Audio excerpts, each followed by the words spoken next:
The medical alert bracelet arrived in my mailbox on a Tuesday morning, addressed to my 8-year-old daughter who had never been sick a day in her life. I'm Daniel Ward, 34, and I've been selling commercial insurance in Cedar Plaza for 6 years. My wife Sarah and I moved to Ravenshade, California when Emma was 3. We picked this neighborhood for the schools and the quiet streets lined with identical mailboxes. The bracelet came with a letter from Media Alert Services. It referenced a severe peanut allergy and epilepsy diagnosis. Both conditions my daughter absolutely did not have. The account had been opened 3 weeks earlier using our home address and Emma's full legal name. I called Media Alert immediately. The customer service representative confirmed someone had submitted medical documentation from Dr. Patricia Chen at Ravenshade Children's Medical Center. The caller had provided Emma's social security number and birth date. They had paid the annual fee with a credit card registered to our address. Dr. Chen's office had no record of treating Emma. They'd never heard of us. I drove to the HOA office that afternoon. The Cedar Plaza Homeowners Association occupied a converted ranch house on Maple Street. Levi Powell managed the Community Compliance Department. He'd been our HOA sign enforcement officer for 2 years. Someone's using my daughter's medical information, I told him. I need to know if anyone's been asking questions about our family. Levi pulled up our property file on his computer. Nothing unusual here, Daniel. Standard compliance checks. Why would someone target your daughter specifically? That's what I'm trying to figure out. He scrolled through recent activity logs. I see routine inspections. Mailbox height verification in March. Fence line survey in April. Nothing about medical records. The fence line survey caught my attention. Who requested that survey? Anonymous complaint. Someone reported your back fence might be 6 inches over the property line. Levi clicked through additional screens. Surveyor found everything in compliance. Case closed. I'd never received notice of any survey. HOA bylaws required 72-hour written notification for all property inspections. That evening, I checked our mailbox more carefully. The lock mechanism showed fresh scratches around the keyhole. Tiny metal shavings had collected in the bottom corner. Someone had been picking our lock. I installed a security camera the next morning. The wireless model recorded directly to cloud storage. I positioned it to capture anyone approaching our mailbox from either direction. 3 days later, I reviewed the footage. At 2:47 a.m. on Thursday, a figure in dark clothing had spent 11 minutes at our mailbox. They'd used professional lockpicks and a small flashlight. The person wore gloves and kept their face turned away from the camera. But I recognized the walk, the slight favor of the left leg, the way they held their shoulders. I'd seen that posture every month for 2 years at HOA compliance meetings. The medical bracelet was just the beginning. I needed proof before making accusations. The security footage showed someone with Levi's distinctive gait, but faces remained hidden. I had to be certain. The next morning, I drove to the Ravenshade County Recorder's Office on Pine Avenue. Property records were public information. I requested all documents filed for our address in the past 6 months. The clerk, Brooklyn Powell, handed me a thick folder. A lot of activity on your property lately. I spread the documents across a reading table. 3 separate survey requests. 2 utility easement inquiries. 1 medical exemption application I'd never filed. The medical exemption form claimed my daughter required special accommodations for a severe peanut allergy. It requested permission to install emergency medical equipment in our front yard. The signature looked like mine, but the handwriting felt wrong. I photographed every document with my phone. The timestamps told a disturbing story. Someone had been systematically gathering information about our property and family for months. Back home, I compared the forged signature to my actual signature on legitimate HOA documents. The letter formations were close, but not perfect. Someone had practiced copying my handwriting. I called Dr. Martinez, my daughter's pediatrician. Has anyone contacted your office asking about Emma's medical records? Patient. Privacy laws prevent me from discussing that over the phone, Daniel, but you should come in. We need to talk. At the medical office that afternoon, Dr. Martinez pulled Emma's file. Someone called last month claiming to be from your insurance company. They wanted to verify her allergy medications and emergency protocols. What did you tell them? Nothing. We require written authorization for any information release. But they knew specific details about her condition that concerned me. Emma had a mild tree nut sensitivity, not a severe peanut allergy. Someone had exaggerated her medical needs to justify the fake exemption application. I drove to the HOA office again. This time, I brought the forged documents. Levi, I need to see who submitted this medical exemption form. He examined the paperwork.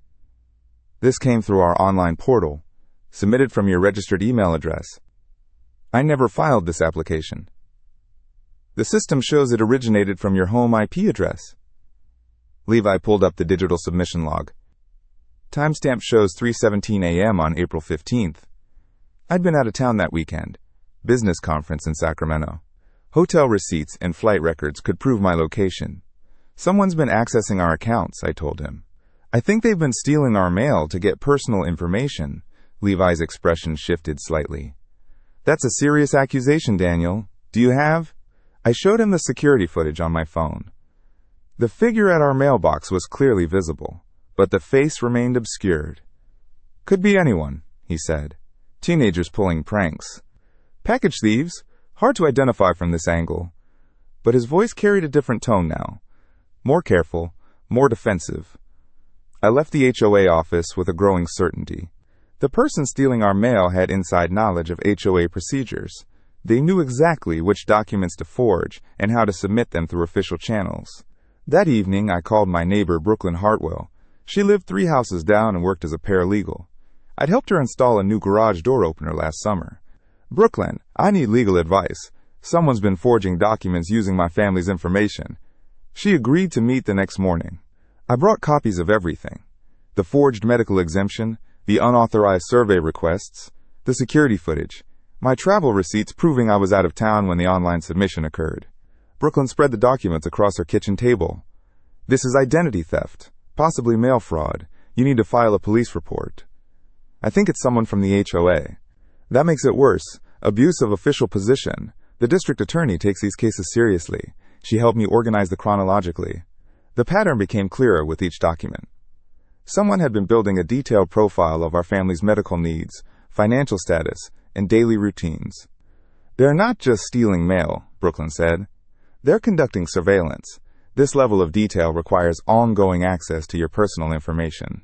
I thought about Levi's reaction when I'd shown him the security footage. His immediate dismissal.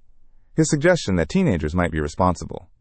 What if the person doing this has legitimate access to HOA records? Brooklyn looked up from the documents. You mean someone on the inside? Someone who knows our compliance history, our contact information, our family details from previous applications. She nodded slowly. That would explain how they knew exactly which forms to forge and where to submit them. The next morning, I installed a second security camera. This one focused on our front door and driveway. If someone was conducting ongoing surveillance, I wanted to catch them in the bodike. I also changed all our passwords and installed new locks on both our mailbox and front door. The old mailbox lock showed clear signs of tampering. Scratches around the keyhole. Bent metal where picks had been inserted repeatedly. 3 days later, the new camera captured something interesting. At 6:23 a.m. while I was getting ready for work, a white Honda Civic drove slowly past our house. The driver held a camera or phone pointed toward our windows. The license plate was clearly visible, 7G4K892. I ran the plate through the California DMV public lookup system. The vehicle was registered to Levi Powell. The DMV record confirmed what I'd suspected for weeks. Levi Powell, HOA's sign compliance officer, had been conducting surveillance on my family while simultaneously spreading false medical information about us throughout the neighborhood. I printed the license plate documentation and added it to my file. The pattern was undeniable. Levi had access to our HOA applications, which included emergency contact information and basic family details. He'd used that access to forge medical documents and create a narrative about our family's health conditions. Brooklyn helped me prepare for the confrontation. We organized it into 3 categories: document forgery, mail theft, and surveillance. Each category included timestamps, photographs, and supporting documentation. You need to record this conversation, she said. California is a 2-party consent state, so you'll need his permission. But if he admits to anything, you'll have it documented. I called Levi that afternoon. We need to discuss some HOA compliance issues. Can you come by tonight? Of course. 7 o'clock work for you? His voice carried no hint of concern, no awareness that I'd discovered his activities. At exactly 7 p.m., Levi knocked on our front door. I activated the recording app on my phone and placed it on the coffee table between us. I'm recording this conversation for documentation purposes. Do you consent to being recorded? Levi hesitated. Is this about a violation notice? Do you consent to being recorded? I guess so. What's this about? I spread the forged medical documents across the table. These documents contain false information about my family's health conditions. They've been submitted to various neighborhood groups and community organizations. Levi examined the papers without touching them. I've never seen these before. The letterhead matches official medical forms. The signatures are forged. The information is completely fabricated. Daniel, I don't know what you're implying, but I had nothing to do with this. I placed the security footage screenshots next to the documents. This is your vehicle conducting surveillance on my house, multiple times over the past month. His face changed. The casual confidence disappeared. I drive through the neighborhood regularly. It's part of my HOA duties. At 6 a.m.? Taking photographs of my windows? I wasn't taking photographs. I showed him the enhanced image from the security camera. His phone was clearly visible, pointed toward our house. The metadata from your vehicle registration shows you've driven past our house 47 times in the past 6 weeks. That's not routine patrol. Levi stood up. I think this conversation is over. Sit down. We're not finished. Something in my voice made him comply. I pulled out the mail theft. Our mailbox lock was picked repeatedly. These scratches matched the pattern of someone using lockpicks or improvised tools. The timing corresponds with your surveillance visits. You can't prove I touched your mailbox. The postal inspector disagrees. Mail theft is a federal crime. They take fingerprint very seriously. That was a bluff. I hadn't contacted the postal inspector yet. But Levi's reaction told me everything I needed to know.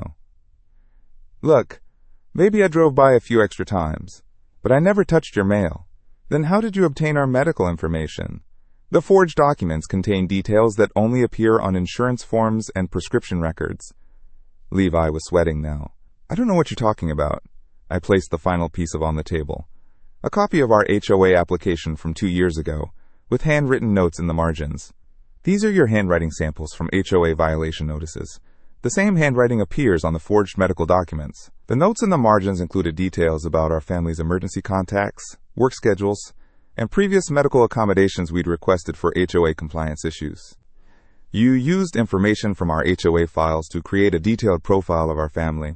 Then you forged medical documents to spread false information about our health conditions. Levi's hands were shaking. It wasn't supposed to go this far. How far was it supposed to go? I just wanted to understand why you got special accommodations. Other residents were complaining about your landscaping violations. They wanted to know why you weren't being fined. So you decided to investigate our medical privacy? I thought if I could document the real reasons, it would help with neighborhood transparency. By forging medical documents? I never meant for those to get distributed. I was just trying to understand the situation. The recording captured every word. His admission to accessing our HOA files inappropriately. His confession to creating forged documents. His acknowledgement of the surveillance activities. Who else has seen these documents? Nobody. I might have mentioned some details to other board members. Which board members? Just casual conversations. Nothing official. I gathered, then turned off the recording. You need to resign from the HOA board immediately. You also need to contact everyone who received false information about my family and provide written corrections. Daniel, please. This was a misunderstanding. This was identity theft, mail fraud, and harassment. The district attorney's office handles these cases aggressively. Levi left without another word. I immediately called Brooklyn to report the conversation. He admitted to everything, I told her. The recording is clear. File the police report tomorrow morning. Also contact the Regional Community Conflict Resolution Board. They handle HOA abuse cases. The next day, I drove to the Ravenshade Police Department and filed a formal complaint. Officer Martinez took my statement and reviewed the BICAID. This is definitely criminal behavior, she said. Document forgery, mail theft, and stalking. We'll open an investigation immediately. I also contacted the Regional Community Conflict Resolution Board. Officer Skylar Rodriguez from Civil Rights Enforcement agreed to review the case.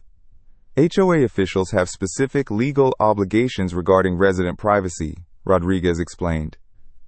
Abuse of official position is a serious violation of civil rights statutes. Within a week, the investigation expanded beyond Levi's individual actions. The police discovered that he'd accessed HOA files for multiple residents without authorization. The forged medical documents were part of a larger pattern of privacy violations. The HOA board held an emergency meeting to address the situation. I attended with Brooklyn and presented art to the full board. Mr. Powell violated his oath of office and abused his access to resident information, I told them. This behavior undermines the entire HOA system. The board voted unanimously to remove Levi from his position.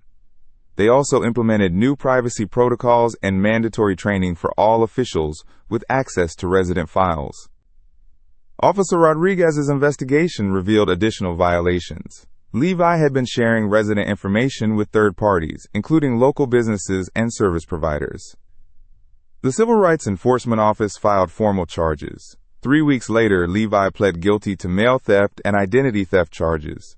The court sentenced him to 6 months probation and ordered him to pay restitution for our security system upgrades and legal expenses. The HOA also faced scrutiny from the state regulatory board.